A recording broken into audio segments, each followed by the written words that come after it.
birthday ni Micah. Eto na, papasok na dapat si Hello Kitty sa gate ng bahay ni Jollibee na. Bigla siyang harangin ng security guard. Bakit? Kasi sabi ng security guard, Hello Kitty, stop.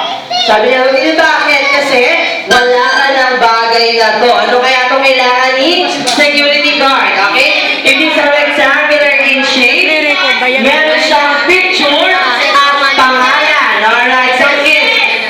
Hello Kitty says, bring me ID, go! 1,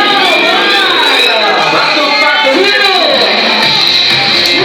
Okay, very good. 4,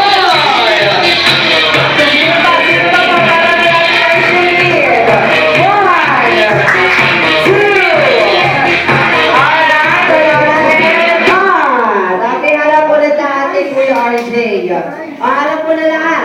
Okay, nag-text si Jollibee. Ano ba yung sabi niya? Kuya RJ, ayoko mo munang mapagod yung mga kids. Dahil mamaya, maglalaro muna kami. Mamaya daw yung ID, ibabalik namin pagkatapos ng ating next game. Okay, so ano ba yung next game natin? Yung next game natin is